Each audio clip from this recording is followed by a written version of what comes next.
Hello everyone, nubkeks here. Welcome back to Nub Raids. It is that time of the week again. It's viewer shard time. Today we are on Zoro's account. I love he's got the old battle pass, the forge pass avatar. Very cool.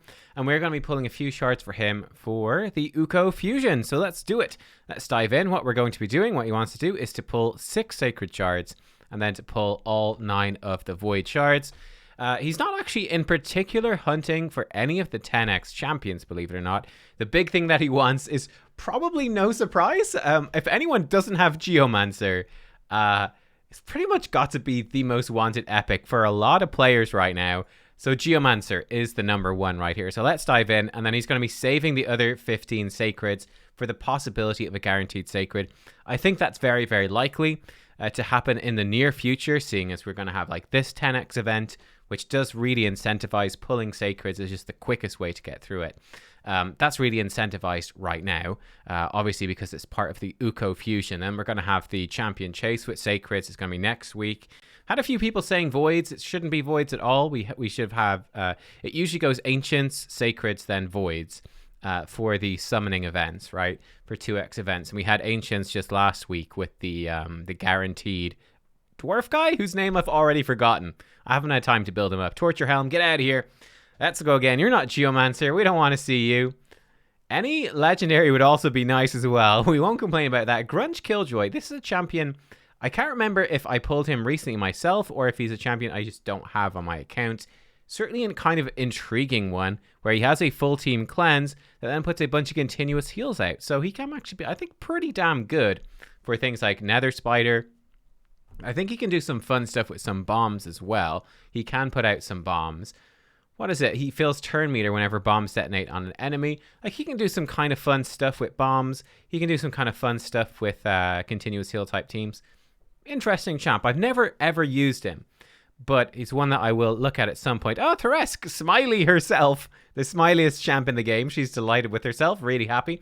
Actually a really visually, I think, cool looking champ, though the smile's a bit off-putting. But I think the rest of her design is very cool. Unfortunately, I also think she's actually pretty terrible. Not a very good champion at all. 3-hit A2, double hit A1. And then this is kind of her signature move, but it's very underwhelming, which is an AoE attack with a chance of placing decreased resistance. That's kind of cool because there's, I think, no, she's not the only one, but she's one of the very, very, very few champions that can place decreased resistance. There's not many, but it's just not that useful. And so the problem with her is that she's a super squishy attack-based damage dealer. But in order for her to place decreased resistance, you're going to be up against an enemy that has really high resistance. Otherwise, why do you care? And if you're up against an enemy with really high resistance and she needs to place this debuff, then she needs super high accuracy. And guess what? If you're doing things like putting someone in perception sets or accuracy banners or accuracy chests, what is happening? What's happening is you're not putting them in attack stuff. So yeah, sorry Thoresque. Unfortunately, they actually did a guaranteed event for her as well, which was crazy. I have to imagine that nobody went for that. I think you would have been crazy to let me know. Did you go for the guaranteed Thoresque? Let me know why, because I genuinely can't think of why anyone would do it. Now, this is the first, I think, really quality epic that we've got here today. Taragi the Frog, number 1, he looks amazing. This could be a legendary just from his design. He looks super cool, and he's really, really powerful as well. His A1 can place decreased attack. Not the best chance, but it's okay. He has an AoE then, which has a chance to provoke, and that chance does scale up for every debuff on the enemy team. Quite a nice move for Faction Wars and for, for Doom Tower. Even for Arena, it's not terrible. Now, where he gets very good, though, is with his passive and his A3. So the A3 bucks to a 3-turn cooldown. Nice shield, 15% of his HP, and ally protection on all allies, except this champion for 2 turns. And then heals him for a really big chunk, and that heal scales up for every poison on the enemy team. So he himself is very tanky. He's one of the tankiest champs in the game. He's going to give your team a really big shield, lots of ally protection. Just makes it so hard for your team to die. This guy's a monster against the Demon Lord clan boss because of that. Then his passive, when attacked, 50% chance to place a poison debuff, occurs once per hit. So especially against, I think it's the Spear's affinity, Demon Lord is the best one, where he actually hits you like 3 or 4 times with one of his AoEs. Each single one of those hits can place a poison. So yeah, Taragi I think is actually really, really good. He's probably actually quite damn good against the Iron Twins. Keeping your team alive with ally protection, chance to place decreased attack, and probably putting out quite a lot of poisons. So I think this guy's actually pretty good for that. Worth considering. The final Sacred. Then here today. Then we're going to pull some Voids. The final one. Is it a legendary? It is not. And it's Ultimate Gaelic. Really bad champion. I think he's the worst AoE HP burner in the game because it's not guaranteed. He's got two 50% chances. So overall, on average, about a 75% chance to place HP burn, which is okay, but he needs to be under increased attack. It's just very awkward to make it work. He's really not good. We did have to use him for a tournament, which was, I can't remember if it was Orcs only or whatever. Are they the Galian Pact or something? No, I don't remember what. Maybe it is the Galian Pact. Whatever their alliance is within the game, we had to do Spider using only champs for that. And he was the only HP burn champion available. So you had to build teams around him. And it really showed how poor he was. But he was the only option. I actually really like those types of tournaments, to be honest. Let's start pulling some Voids. I actually really, really like those faction-based tournaments and stuff. It gives you a reason to use those champs that you wouldn't otherwise have. So yeah, makes me a pretty big fan. Here we're obviously hunting for that Yumiko. Yumiko is the thing. Yumiko is what we want. So fingers crossed. Can we get it? We got an epic. It's Sawai Firstborn. She's not terrible. I don't know if she's going to be useful for Zoro. Basically, she's got a weaken on her A3. She has a good chance for decreased defense on her A1, which is nice. So both of those for clan boss is quite good. Then she does have an AoE with decreased attack. So she's one of those champions. I feel like if you get her early, she's really good in clan boss as your damage dealer, bringing decreased defense, weaken. And then also decrease attack for when you don't have unkillable. She can work with that. And then she's going to be really good for faction wars and just general sort of progression. So she's one of those champs that's fantastic if you get her early. But then if you're far enough into the game when you get her, you're like, well, I've got a bunch of champs that are already basically doing this stuff. So it's not super useful for me. All right, we got ourselves a rare. Dilgolf's not too bad, really. I mean, he's got a nice big AoE here that can place decreased accuracy. He's not terrible. Not a terrible Void rare.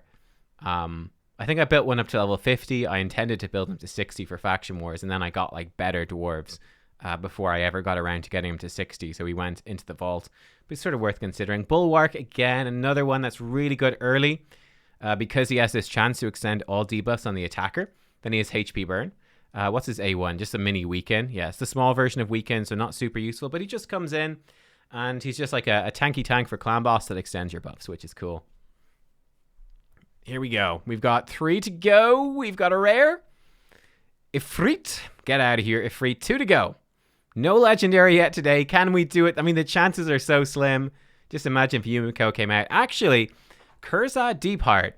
I remember doing a video at YST, and he did a 10 pull of Voids, and I think he literally pulled 4 or 5 Kurzads in the 110 pull. It was something mad like that. This is actually really good. Believe it or not, Kurzad Deep Heart, I actually use him at level 50 because I haven't got around to getting him to 60 yet. I use him in my Dwarf Faction War team because he's actually a good AoE damage dealer. And his A1 is good for the boss because it places decreased speed. But I just have him in my Dwarf team because they can 4-man it, really no problem. He actually speeds it up a little bit. And it just helps any of those advanced quests, which is use a rare in Faction Wars. Kurzad is one of the absolute best ones. Like I said, decreased speed on the A1, and it just places it, which is really good, actually. If he crits, he just places decreased speed. Might be worth considering this guy. I'm serious for Iron Twins, guys. Very consistent decreased speed, void affinity, so he's not going to weak hit. Then this is the other big thing. 3-turn cooldown, increase accuracy on all allies. And it's an AoE attack as well that puts the small version of decreased defense. Actually a really good move. It takes a lot of rare books, but rare books are only rare books, you know? Actually really, really good. Then he has another AoE attack that fills his turn meter. So he's actually a very strong champ when you look at him. I think he's actually really good for Iron Twins, increase accuracy to get past that resistance requirement. I think actually, weirdly enough, the boss has, I believe it's 530 resistance on all affinities except for magic affinity, which for some reason has 600 resistance, which means that you need extra accuracy to get through magic. Seems like a weird oversight, but I mean, who knows? It just seems weird, but that's the way it is from what we can tell. But yeah, pretty good. Increase accuracy, decrease speed. That's what you need for Iron Twins. Not a bad champ. Let's go. The last one. I'm not even kidding when I say Kurzad, unironically, might actually be the best champion. It's kind of weird to say, but he might actually be the best champ we pulled today, which is kind of nuts. There we go. Retainer is the last one. He can retain the last spot in our hearts as well. Kind of a cool looking champ. but he sucks. So there we go. That's the sort of story with that one. Anyway, we didn't get anything too useful here, but I think Zoro, he's doing similar to what I'm doing, which is, you know, try to save up those shards, right, for the guaranteed. Ancients were still way off, of course, but he's got that 15 sacred shard built up, which is really huge. And especially now, look, the fusion for him in terms of shards is done. He's got it in the bag. The next fusion is a good few weeks away. So like every shard you're building up now is building up towards the next guaranteed or the next fusion. So it's a really good place to be in. It's so hard to save up to that 15, but when you get there, that's when you start to feel like a lot more comfortable. You sort of get into the rhythm of it, the swing of it, and it feels more normal. But guys, thank you for watching. I hope you enjoyed. We didn't have much luck, really, but hopefully you had some fun anyway.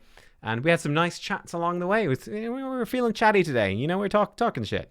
That's how we like to do it here on the Nubraids channel. I'll see y'all next time. Bye-bye.